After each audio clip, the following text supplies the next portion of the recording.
For the past 15 months, political violence has been a constant fact of American life. We've seen arsons and bombings, armed ambushes and assaults, sniper attacks and mass shootings, riots, and violent mobs on our city streets.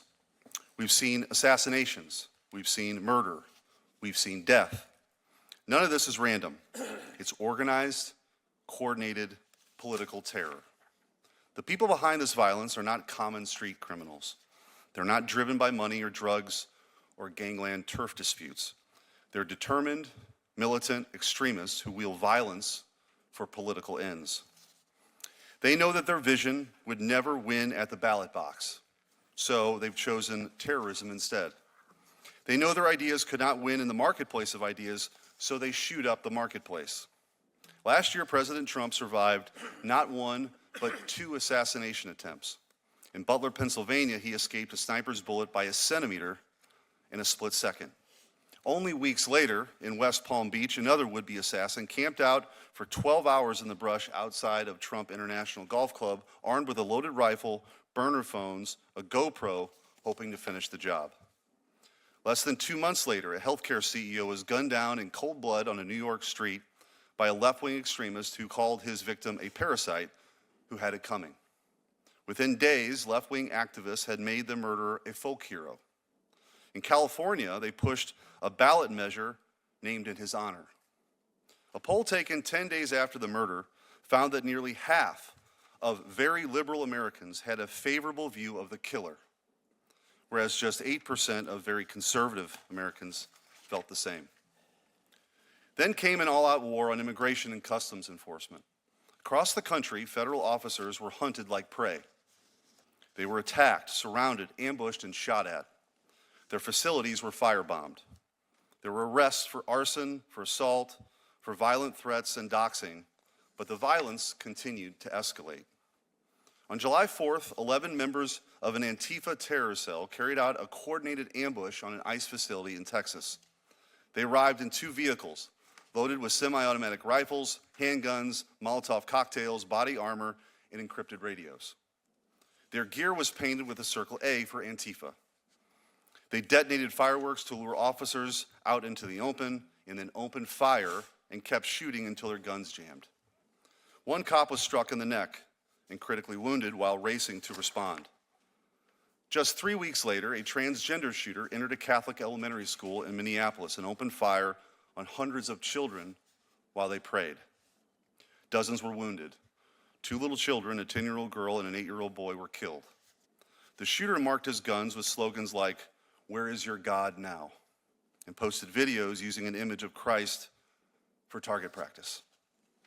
2 weeks after that, Charlie Kirk was murdered while speaking to students in Utah.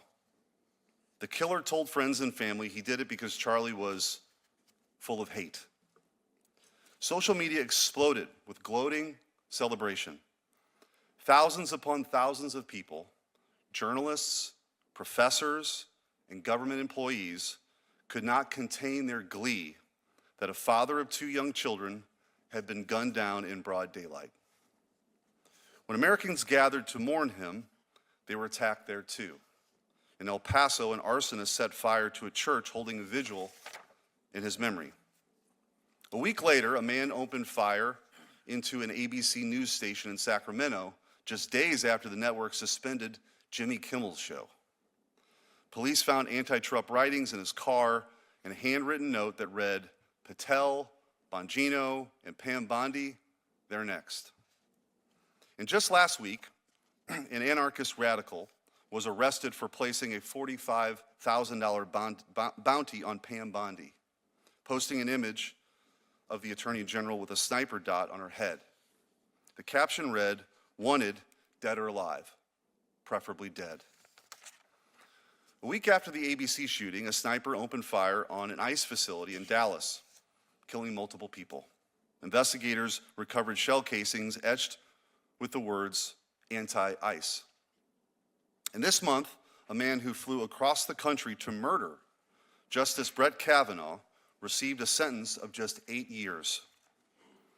He brought a gun, ammunition, a knife, duct tape, and zip ties to kill a sitting Supreme Court justice.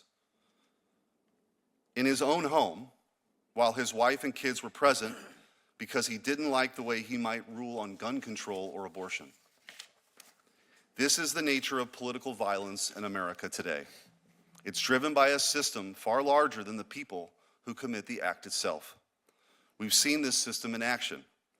We have not forgotten what happened in 2020. 5 years ago, violent mobs burned and looted their way through our cities. The press called the riots mostly peaceful, though. Ivy League academics celebrated them as righteous acts of resistance. The wealthy corporations in the world donated billions to keep them going. Vice presidential candidates bailed rioters out of jail. Prosecutors declined charges. Judges released arsonists and anarchists just hours after their arrests. The same public health experts who banned funerals and shut down churches declared mass protests justified because racism is a public health crisis. Politicians reserve their outrage not for criminals torching police precincts, but for the officers trying to defend them.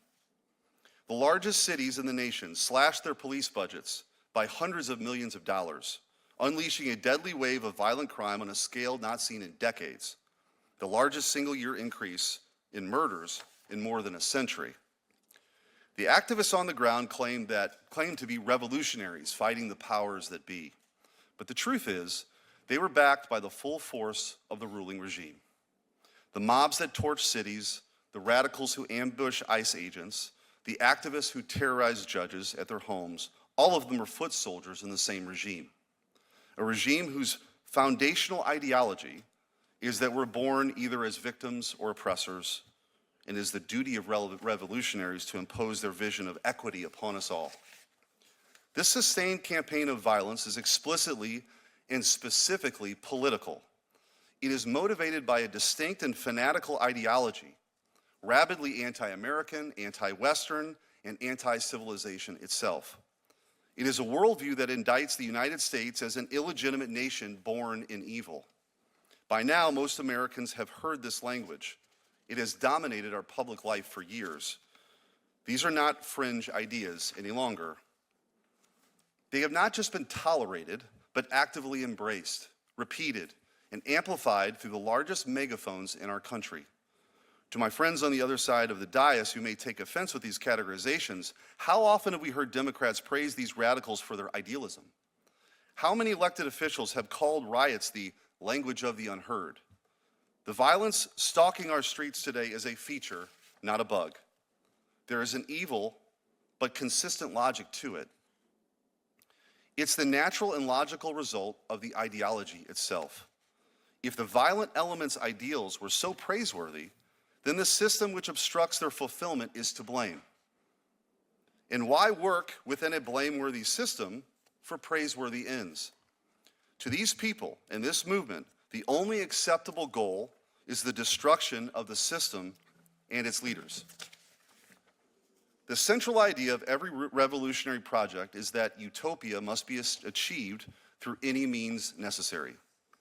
If you truly believe that Charlie Kirk is an existential threat to your safety, and you've bought into the nonsense that words are violence, then silencing him by any means could seem necessary. If you believe that mass migration is an inalienable right, then opening the floodgates to uncontrolled immigration, tearing down the border and attacking those who defend it might look like justice to you. If you believe that America was conceived in murder and built on stolen land, then you feel no moral obligation to respect and obey its laws.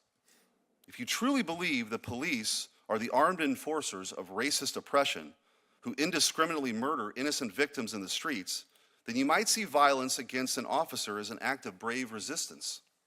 When Charlie Kirk was murdered, one of his killer's bullets was engraved with the message, "Hey fascist, catch." But who taught him that Charlie Kirk was a fascist? Who convinced him, I should say, that Charlie's hate made his murder a righteous act? Who told him over and over again that people who believe what Charlie Kirk believed are threats to our democracy? He didn't invent that worldview. He learned it, as did each and every one of the arsonists, assassins, and militants who came before him. Perhaps the people in power who said these things didn't really believe them, but clearly some of the people who listened to them did. And now they are taking those ideas to their final logical conclusion. Enough. We are faced with only two paths. Either we confront this political violence and end it, or it will end us. And I can think of no better person to introduce this topic than the late Charlie Kirk himself. I'm going to show a quick video before we go to the ranking member of him speaking on this precise subject, and I hope everyone would listen closely and heed his warning. Now on Thursday, more violence from the radical left, this time directed at Turning Point USA and their group on the campus of UC Davis. Here with more, Turning Point USA founder, CEO Charlie Kirk. It's interesting, we were texting, about a week ago, and I kept saying, you know, it takes a lot of courage for you and your group and these young kids to be setting up in these hostile environments on college campuses. And, you know, lo and behold, it's not the first time it's happened, but we'll show the video as you're speaking. Tell us everything that went on. Yeah, it's shocking stuff, and it's a pattern now. We're seeing this happening on more and more campuses. So at the University of California, Davis, our brave Turning Point USA chapter was set to host Brandon Tatum as a Prove Me Wrong event. Goes up, sets a table. Anyone can go and have free speech and dialogue if they disagree. Antifa showed up, full masked, black outfits. They came in, took our gear, destroyed our tables, basically made the students had to flee, and the police did nothing to intervene, nothing whatsoever. Our courageous students had such resolve and fortitude that after this incident happened, they regathered and tried to do the event still about an hour later, but it wasn't the same, of course. This is after one of our Turning Point USA students at University of Texas, Dallas, had a bike lock thrown at her and actually had to be hospitalized for this treatment. Sean, we are seeing a disturbing pattern from the radical left, and we have data to now support it. According to the National Contagion Research Institute, 48% of left-of-center respondents say that it's justified to murder Elon Musk. 53% say that it would be justified to murder President Donald Trump. There are ballot measures in California that are being measured by far-left activists that are being named, I should say, after Luigi Maggioni. We have to take a step back here and ask our question, what's really going on here? There's a deeper thing than just political disagreement. If you are on the front lines like our Turning Point USA students, you are potentially putting your safety, your well-being, and God forbid, your life in jeopardy for simply being a conservative on a college campus. Ranking Member Welch. Thank you very much, Mr. Chairman. And I want to thank the witnesses for being here today. I just want to make it clear, I am absolutely horrified by political violence in this country. And Senator Schmitt, today, just now, but at a hearing last week, or last month, you said, quote, political violence is always wrong, period, full stop. It doesn't matter which side, in the name of any ideology or cause, it's wrong. And Senator Schmitt, I agree with you. It is wrong, and all of us must condemn every act of violence that tears at the fabric of our society and is absolutely, totally corrosive to our democracy. And I think us as elected officials on both sides of the aisle, we have a significant duty to engage and disagree, but with respect, unmotivated by hate. Our rhetoric matters, and we can reflect our commitment to representing our constituents aggressively, assertively, but without the kind of hatred that foments bad behavior. And political violence touches all Americans regardless of their political affiliation. You know, I got involved in politics when I was involved in the civil rights movement. And two of the people that I most admired in politics, Martin Luther King and Bobby Kennedy, were both assassinated. And I unequivocally condemn Mr. Kirk's assassination, unequivocally. I know Mr. Knowles, you're very, very close to him. I know Senator Schmitt was very, very close to him. And I know millions of Americans were inspired by him. I condemn that. Let me be clear. I condemn that killing. I was also, I just want to say this, the stakes are really too high for the American people in the health of our democracy to use this hearing as an opportunity to demonize one side or the other. if all political violence is wrong, is evil, is corrosive, the debate about where there's more on one side or the other, I don't see how that helps us get anywhere. Politicizing violence with inflammatory rhetoric has real consequences. So all of us have to turn that temperature down, those of us who are in public office, those of us who are in public life. You know, one of the things that happens when we have a reaction that's political and demonize it as being one side or the other is there can be governmental action that then starts suppressing the rights of all of our citizens, whether on the right or on the left. And we've got that history in our country. The Alien and Sedition Acts made it illegal to criticize the government under the guise of national security. My predecessor, Matthew Lyon, Vermont congressman in 1797, went to jail because he criticized President Adams. That was wrong. He ran for re-election, and Vermonters responded by re-electing him from jail, standing up for his free speech rights. In the 1920s, we saw the Palmer raids, and what happened there with illegal searches and seizures without arrest and without warrants, and other constitutional attacks on the rights of the organized labor and of everyday citizens under the name of going after, quote, the far left. And of course, in the 50s, McCarthyism fueled a campaign of fear and prosecution against left-wing groups, and I put that in quotes, until the Supreme Court stepped in to ensure civil rights and civil liberties were guaranteed. You know, I was listening to Mr. Kirk, and I do believe what he did going on campuses to encourage dialogue was a good thing to do. That's what we should have, and there should be a civil reaction to that. But I'm worried that if we're just going to use the violence that we all abhor to get into an argument about whether it's more left or more right, we kind of lose the point that it's all to be condemned. So I'm willing to work with any and all of us to condemn political violence and renew our commitment to civility. And Mr. Chairman, he's not here, but I sent over to his office a resolution about civility that is just basic agreement to disagree, but not to use invective or hate at all in our discourse. So my view, we can't stop the discussion by having it focus on whether it's left or right wing, not to leave that unexamined, but it has to be wholly and completely condemned. And I look forward to hearing from our witnesses about your suggestions and how we as a country can do better. Thank you. I want to thank each of you for being here. I look forward to hearing your testimony. I'm also very grateful to Senator Schmitt, Ranking Member Welch, and those who put together this hearing, working with them. Violence for the purpose of achieving political ends in the United States of America is itself un-American. It's something that is anathema to who we are as a people, and it must be universally condemned and should be regarded as an unthinkable relic of societies that manifestly lack the rule of law, because it is. Our republic has regrettably become infected by a type of ideological cancer, one that tends to excuse even the most heinous acts so long as they can be said to achieve or somehow advance politically favored causes. Now, because of the way our news media tends to lean and a number of factors, those are often leftist causes that are embracing this.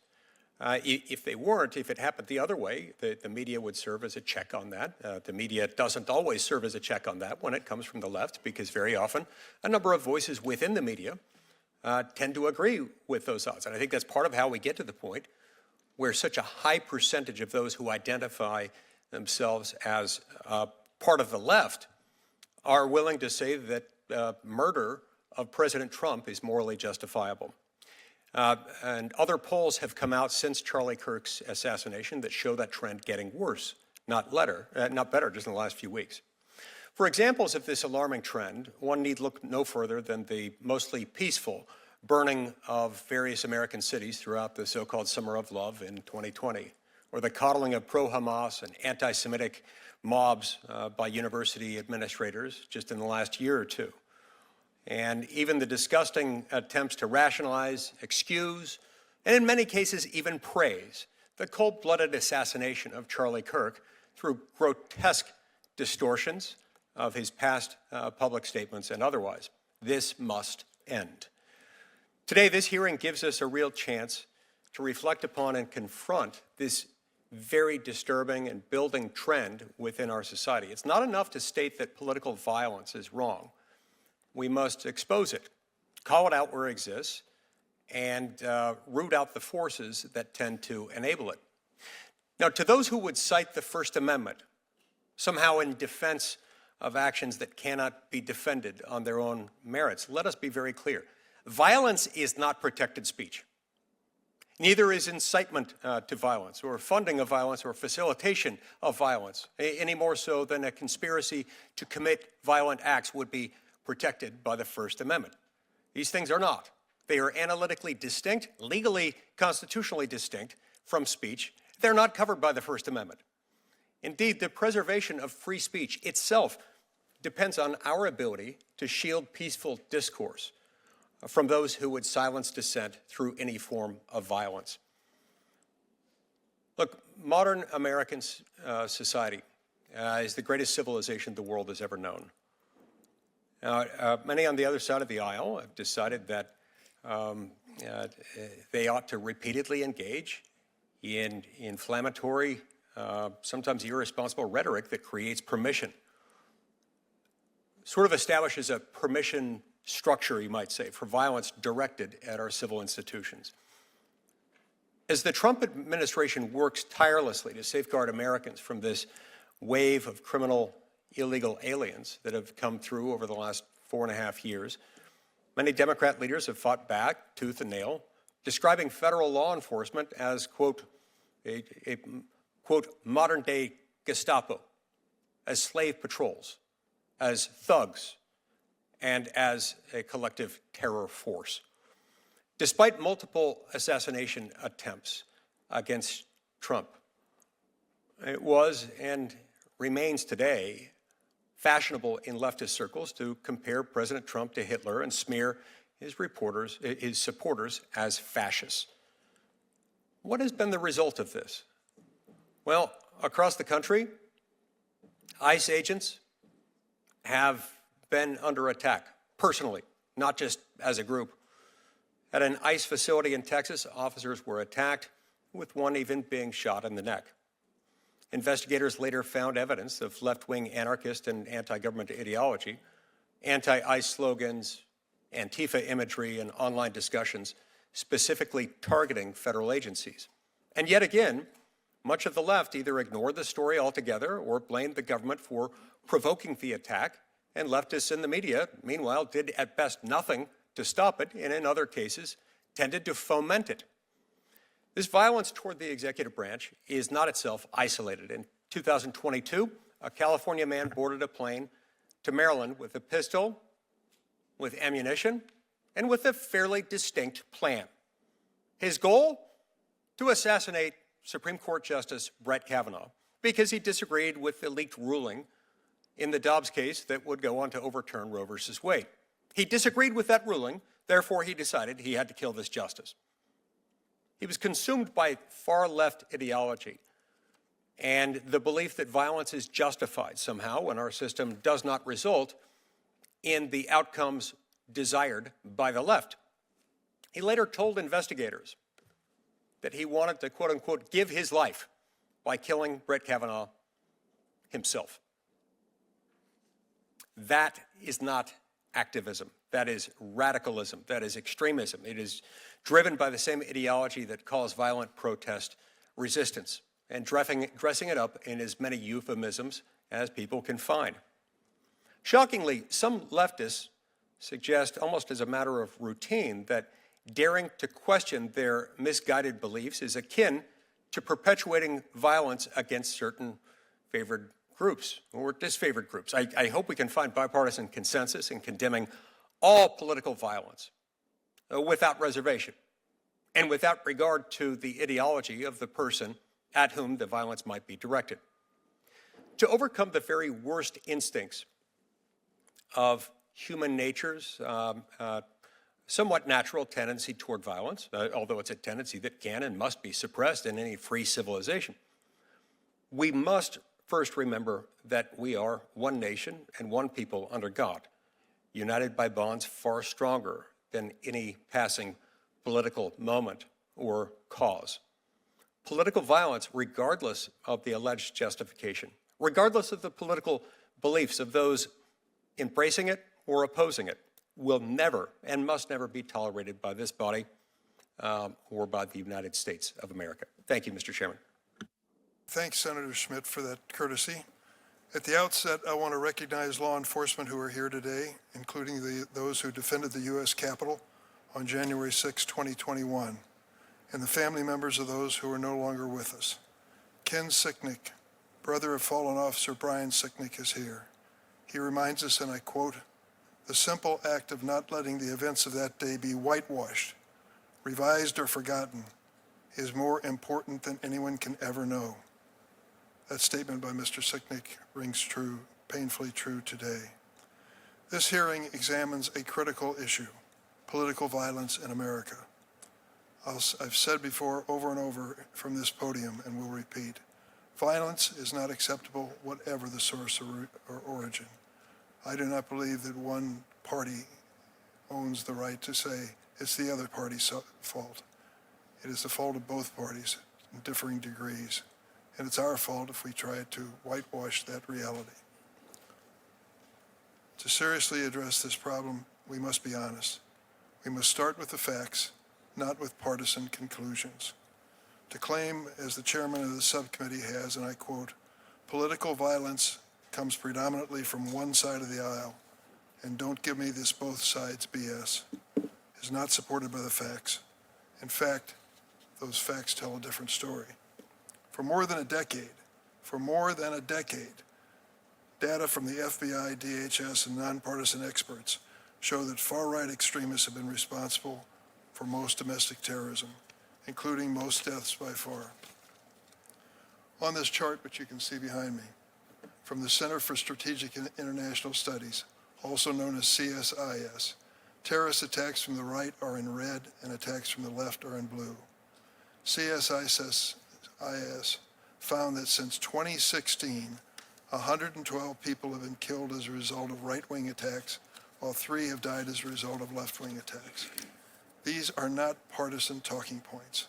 They are the facts established by federal law enforcement and national security experts across numerous administrations, both Democratic and Republican.